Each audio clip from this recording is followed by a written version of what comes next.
xalqimiz hayotida katta o'zgarishlar, ertangi kunga mustahkam ishonch va ulkan natijalar yili bo'ldi. Dunyodagi murakkab vaziyatga qaramasdan biz o'z oldimizga qo'ygan barcha maqsad va marralarga erishdik. O'zbekiston yalpi ichki mahsuloti hajmi ilk bor 145 milliard dollardan oshdi va mamlakatimiz o'rta daromadli davlatlar qatoridagi o'rnini mustahkamladi. Iqtisodiy o'sish samarasi odamlarimiz hayotida, oilalar daromadida, mahallalar qiyofasida, yoshlarimizning kelajakka bo'lgan ishonchida yaqqol namoyon bo'lmoqda.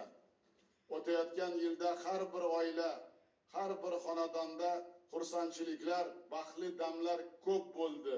Yangi uyga ko'chib kirgan, o'z biznesini yo'lga qo'ygan yoki kengaytirgan, daromadi oshgan, ilm-fan, sport, madaniyat va boshqa sohalarda o'zi yoki farzandlarining yutuqlaridan quvongan millionlab oilalarning shodligi 2026-yildagi maqsadlarimizga erishish yo'lida bizga albatta katta kuch beradi.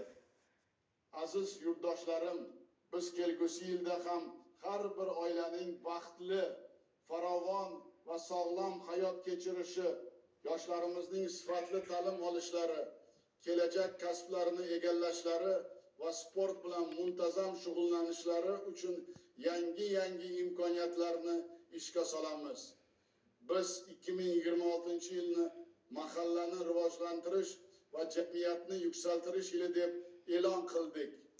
Yangi yilda minglab mahallalar infratuzilmasini yaxshilab, ularga yangi O'zbekiston qiyofasini olib kiramiz.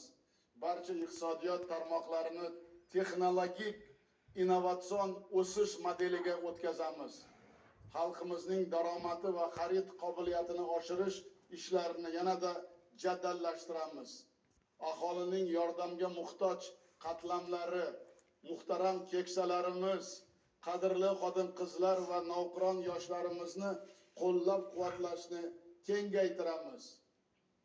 Ekologiyani yaxshilash, yashil energetikani rivojlantirish va suv resurslaridan oqilona foydalanish bo'yicha ta'sirchan choralarni davom ettiramiz. Bir so'z bilan aytganda, yangi 2026-yilda ham barcha islohotlarimiz, sa'y-harakatlarimiz odamlarimiz yaxshi yashashi va biznes uchun eng qulay sharoitlarni yaratishga qaratiladi. Tajribali mahalla raislari va faollari, ziyolilar, tadbirkorlarimiz, serg'ayrat yoshlarimiz, keng jamoatchiligimiz, har bir vatandoshimiz ushbu oliyjanob ishlarga munosib hissa qo'shadi deb ishonaman. Aziz vatandoshlarim, yangi yil arafasida har bir oila yaxshi niyatlar qiladi. Har bir inson qalbida yorqin orzu-umidlar jo'sh uradi. Har birimizning pok niyatlarimiz, ezgu maqsadlarimiz 2026-yilda albatta amalga oshsin. Yangi yil har bir oilaga sihat, salomatlik, baxt, saodat, qut, baraka, yurtimizga yuksak taraqqiyot, tinchlik, xotirjamlik olib kelsin. Yaratgan Parvardigor vatanimizni asrasin. Xalqimiz hayotini yanada yaxshilash yo'lidagi ishlarimizda madadkor bo'lsin. Yangi yil barchamizga muborak bo'lsin, azizlarim.